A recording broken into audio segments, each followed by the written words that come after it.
Hi there. I'm Dr. Jamie Gruman. I'm a professor of organizational behavior at the University of Guelph in Ontario, Canada. When I was an undergraduate student, I came this close to getting kicked out of university. I was getting terrible grades, D's, F's, incompletes.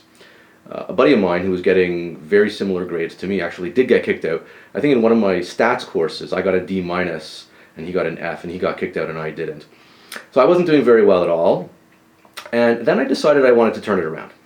I decided I wanted to go to graduate school in psychology. And someone had come to one of my classes and explained that in order to get into the program I wanted to get into, the area I wanted to get into, you had to have a GPA of at least 3.7, an A minus GPA. And I remember thinking, who gets an A minus GPA? How is that even possible? That means you've got to get an A in almost all your courses, and maybe you get an A minus, maybe if you really do terribly you get a B plus in a course, and that was just beyond anything I had ever imagined. But I decided I'm going to give it a shot. I'm going to try. For the first time in my life, I'm going to try as hard as I can to do as well as I can. Now, it was frightening because I recognized, what if I try as hard as I can and it doesn't work? What if I fail? What if I put in all the effort that I'm capable of putting in and I can only pull off C's? Well, despite being scared, I gave it a go. And what happened was I actually did well. And after a couple of years of implementing and experimenting with various techniques, I learned how to do well in university. I learned how to do well in life. I learned how to succeed. And so what I wanted to do with you here today is present to you the 10 rules for success that I implemented that got me straight A's once I implemented them, so that you, if you choose to, can implement the same rules and do well in university and set yourself up for doing well in life in general. Now remember, these rules that I'm presenting to you, these are not the rules of a professor who says these are the rules you have to follow. These are the rules of a fellow student. I came up with these over 20 years ago when I myself was a student, an undergraduate student wanting to do well. So this is just advice from a fellow student. All right, rule number 1, stay organized. Buy an agenda or an electronic organizer and plan out your semester. There is nothing worse than remembering that, oh no, you have an exam and a paper due on the same day next week and you forgot about it. Avoid this and similar catastrophes by making a note of all of your commitments, all of your agendas for the semester, and scheduling your work accordingly. Always stay on top of it so there are no surprises. 2, go to class and show up prepared. Going to class sounds like an obvious key to success, but on any given day, except for exam days, when I'm teaching, I can guarantee you that at least 20%, and often more, of the class will be absent. That's a bad move. Going to class allows you to clarify any questions you may have about the textbook material. Perhaps more importantly, it lets you clarify material when you think you understand it, but you actually don't.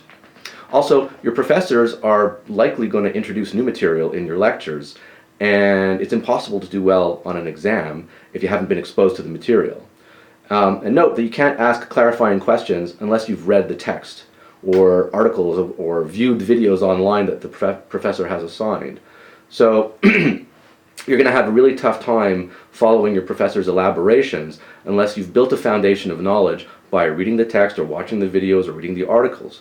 So be prepared, show up to class prepared, having reviewed all the materials that your professor assigned. This is very important.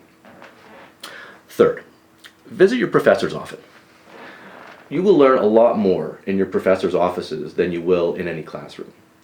In their offices, your profs can give you personalized instruction and focus on your individual development. Don't be shy. Professors like it when you visit them in their offices. They like helping students. Show up at your prof's offices with some specific questions about the material that you're studying, and then let the conversation flow as it may. You'll enjoy it, your prof will enjoy it, and your grades will go up. 4, overlearn the material. This is a basic psychological process. Overlearning, or learning beyond the point of remembering, ensures that you'll know the material come exam time. Try this. Read the material until you know it inside out, and then read it twice more. Don't read the whole chapter. Make highlights. Read your highlights and make sure you know those. But the highlighting that you do should allow you to go back to the material and understand all of the ideas, all the supporting points, and maybe some examples very, very well. Try this. Go through the material until you know what's going to be on the next page before you get to it. That's one indication of when you know that you've really mastered the material. And then watch what happens to your grades. 5. Don't focus on simply memorizing facts. Your goal in your studies should be to understand and be able to apply the information you're learning, particularly in, of course, applied disciplines like management, medicine, biology if you're going into medicine. Too many students focus exclusively on memorizing isolated bits of information. When you study management, for example, your ultimate objective is not just to understand the material that you're studying, but to conduct yourself in the world of business in such a way as to promote success. That doesn't happen if all you do is memorize facts. When you go for a job interview, nobody cares if you know the definition of motivation. They want to know if you can motivate employees. So think about how you apply the material. Figure out how the material you're learning applies to your life and how you can use that material to foster your effectiveness. 6. Don't study during exam periods. What? Am I crazy? Am I really suggesting that you not study when exam time comes? Yes, that is exactly what I'm suggesting. You should not try to learn anything new in exam periods. Exam time is the time to review what you already know. So space your studies out throughout the semester instead of cramming the week before your tests. This is called distributed versus massed practice. If you study for the same total number of hours, for example, 10 hours in one shot, or 1 hour a day for 10 weeks, you'll remember more, you'll learn more if you space out the studies. Try it. See for yourself. 7. Remember that success equals intelligence times discipline. You're smart. You wouldn't have gotten into university if you weren't smart. But being smart isn't enough to ensure your success. The other half of the equation, the half students often don't like hearing about, is that success requires discipline. You need to be organized. You need to plan out your semester and all your studies, all your projects.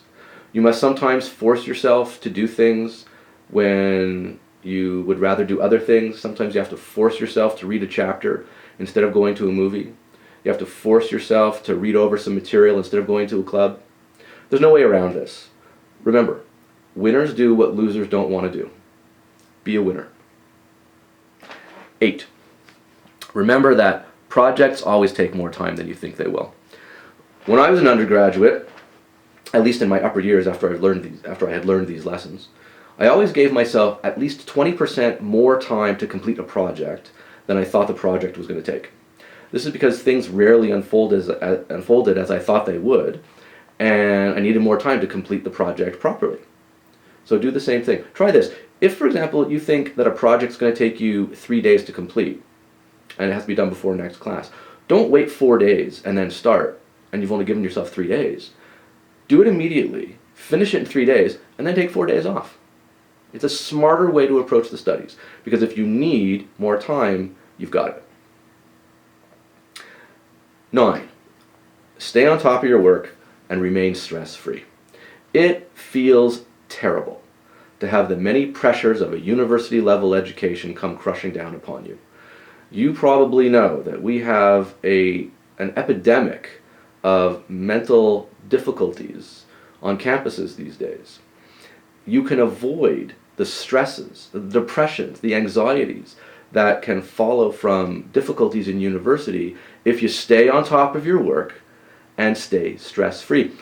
When I actually implemented these rules myself, yes, I wanted to do well in school, but one of the fundamental reasons I wanted to implement these rules, one of the reasons I wanted to learn the rules for success is because I hated stress. I didn't want to just minimize stress in my life. I wanted to eliminate stress from my life. And these rules, if you implement them, can eliminate stress. It sounds crazy because there's so much pressure and so much work to do in school. But trust me, if you implement this stuff, if you stay on top of your work and master the material, really own your studies, you can be stress-free. And you get straight A's as a result. Or you get straight A's as a byproduct. 10. Treat school as a hobby and enjoy it. Enjoy your time at university. This period of your life will be over before you know it. In school, in university, you have the opportunity to explore many interesting and useful things. You should relish the chance to learn concepts that matter to you, play with ideas you've never thought of before, and grow as a person. So this 10th lesson for success is to appreciate your time in university. Take full advantage of it. You'll never have this time again, probably. Take advantage of it, appreciate it, and enjoy it.